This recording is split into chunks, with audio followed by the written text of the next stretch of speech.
Біріншіден, ассалаумағалейкум, бүгінгі өнерсүйер қауым, бүгінгі Екезу театрына осы 8 наурыз халықаралық әйелдер күніне мерекелік концертіне қош келдіңіздер. Және де сонау Атыраудан ат көрлетіп, біздерде мына Ара-Атырау Әзіс-Қақ театры бізде қош келдік. Оны енді Екезу айтып жатыр, қош келдіңіздер деп, біз қош көрдік деп жатырмыз. Сондықтан енді сіздерге де мен де сол қош келдіңіздер деп жатырмын.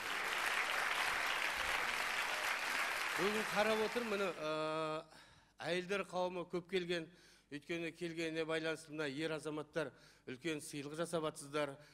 Бүгінгі аналарымызға, бүгінгі мына апаларымызға, қарындастарымызға, қастарына келіп, бірге отырып, қандай міне әдемі. Енді келмей қалғандарды бар шығар, үйде енді түсінемін. Бірақ енді ер азаматы келгені рахмет. Өйткені баяда бір ағамыз әйелін ертіп, 8 мартта концертке жүр енді апарайын. Осы өмірімде бір жақсы сыйлығым осы болсын деп алып келіпті. Содан келіп екеуі концерт көріп отыр дейді.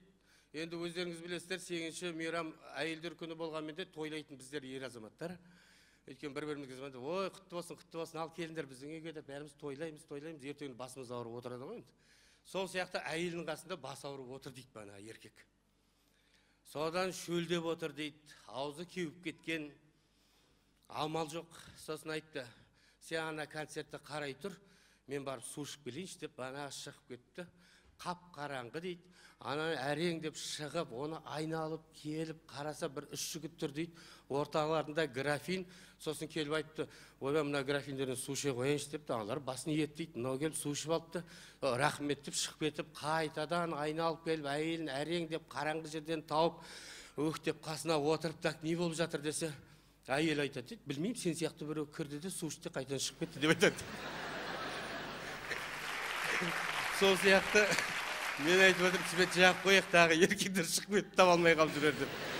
Ал енді мына әйелдерге келетін болсақ, енді осында бір мейрамда әйелі күйеуіне айтады дейді, ойбай, бізде мына девичница болайын деп жатыр, 2 подружкам келіп еді, мен солармен мына мейрамханада қарсы алайық деп едік, сен бізді жіберші депті. Сосын айтып, жақсы, барсаң бар, бірақ 12-ден кешікпе депті. Жоқ, ойбай, 12-де болам деп кетеді. Күйеуі күтіп отырады, сағат 12 болады, 1 болады, 2 болады, 3-те келіп тұр дейді. Ой, қайда жүрсің депті күйеуі. Сен сағат 12-де келем дедің ғой. Жоқ, міне, оллахи, биллахи, міне суретке түстік банағы, міне сразу мейрамхананың төбесінде жазылып тұр, міне біз үшеуміз сорада болдық, сенбесең, міне қарап, суретті алып келдім депті. Сосын айтты, ой, онда әкел деп суретті алып алған, таңертең болғаннан кейін бана ресторанға тартыпты күйеуі. Сенбейді дейді, бана охранник шақырып айтады. Мына үшеуі болды ма кеше десе, анау қарап тұр. Болды, үшеуі осында болды депті. Нешеге дейін болды? 3-ге дейін болды депті. Депті де қасындағы мын жағында тұрған ана подружкасының суретін көрсетті. Мынау не істеді кеше десе, ойбай, бұл ішіп алды депті. Аузына келгенде оттады, құсты ма, білмеймін айтты. Өшеді мазасы әйел екен депті. Сосын қайсыдан кетіп, екінші подружкасына, мынау не істеді десе, ойбай, бұл да ішіп алған осы жердегі еркектердің мойнына жабысты ма, айтыр, білмеймін. Сосын өзінің әйелін сұрағанға қорқып тұрып, сосын, не де болса сұрайыншы, мынау не істеді десе, ой, бұл мәдениетті келіншек екен. Күйеуімен келді, күйеуімен кетті деп айтады. Сол сияқты әйелдер қауымына айтарым, үйдегі ағаларымыз сенбей жатса, бізден қол қойдыртып алыңыздар. Айтамыз, болды, осында нормально кетті деп.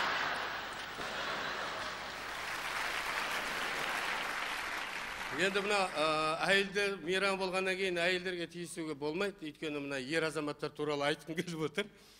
Енді мына біздер ер азаматтар шындыға келгенде біз еркектер азайып баратырмыз. Біздерді мына қызыл кітапқа енгізу керек шығар деп ойлап отырмын. Мына еркек деген аттың өзі бұрын шыққанда ерке деп шыққан ғой. Мына бізді еркектерді еркелеткенде біздің есіміз кетеді. Үйде отырған кезде, ана әйелің шаң сорғысынан сол жүргенде, жаным, отағасы, мына аяғыңызды көтересіз бе деп, өзі көтеріп, бүйтіп қоятын болса диванға, орныңнан атып тұрасың да, былай тұр, өзің бәрін далаға қағып, ананы отырғызып қойып, үйге әкеліп, жинап, бәрін дайындап қасында жүресің. Үйтіп, бірақ еркелейтін адам жоқ. Осы күні әйел жүреді, албасты, тарзан аяғыңды дейді. Ой, атаңан әледай. Осы біздсіз не бір шаруа бітпейді. Бар жылдам, сорып ал деп аяғымды көтересің. Сондай бізде еркелетін адам жоқ. Заңның өзі мына әйел адамдарға жазылған. Осы күні әйелімен айырылысып кететін болсаң, болды. Үйде, балада, әйелде қалады да сенің құйрығынан бір тебет, бар, қайқай дейді. Сонда осы күні әйелге қарап жүресің бүйтіп. Мына әйелдерге ең жақсы сөздің бәрі әйелдерде. Біз аймалап айтқанда жаным, күнім, айға теңейміз, жұлдызға теңейміз. Ал біздерді албасты, алқаш, үйге ақша келмесең, қайыршы, ақша қайда жып қояды. Ал енді мықты аттардың барлығы да осы әйелдер үшін жазылған. Алда алатын болсақ бағанағы алма гүл, қандай әдемі, ай сұлу, күн сұлу, қандай әдемі аттар. Ал еркектерге Боранбай, Қашқынбай, Жолдыбай, Тасқынбай, кілең осы аттардың бәрі біздерге жазылған. Өйткені білмеймін, Қашқараты тапты ма бізді? Тасқын болып жатқанда тапты ма? Қоясыз сол атты, осыларға жетеді деген сияқты. Ал енді әйелдерге жан жануардың атын қойғанда да әдемі қойған ғой. Марал, еңілі, құралай. Ал біздерге Қошқарбай, Сиырбай, Малдыбай, Түйебай, кілең аттың бәрі осылар. Ал енді мына 10 бала тапқан әйелге батыр анасы деген атақ беріледі. А біздерге неге берілмеске? Сонда біз еркектер не? Ай қарап жүрдік па? Әлде әйелдер ана күлге аунап өздері тауып алды ма 10 баланы?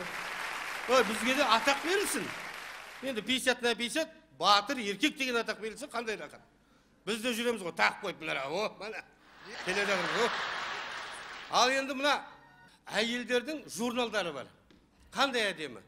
Жұлдыз, Қазақстан әйелдері, ал енді Қазақстан еркектер деген журнал көрген жоқпын. Ал қазақтың аттары да шықпайды. Оны неміс көрдіңіздер ма? Оразалы, Сәрсенбай деген, ағылшын, орыс, ондай ат жоқ. А біздерде қазақтың аттары бар. Саша, Андрей. Мына орыс мәсі жоқ, қазақтық қой.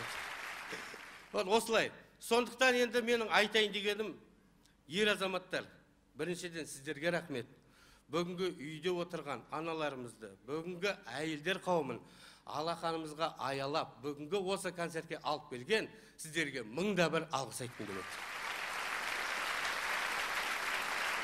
Және де осы жерде отқан әйелдер қауымы, бүкіл үйдегі бәрін айтпай қойын, 100 деп айтпай қойын, 98%-ің бәрі мына сіздердің арқаларыңызда. Сондықтан сіздерге тек аманшылық, саулық тілеймін. Рахмет!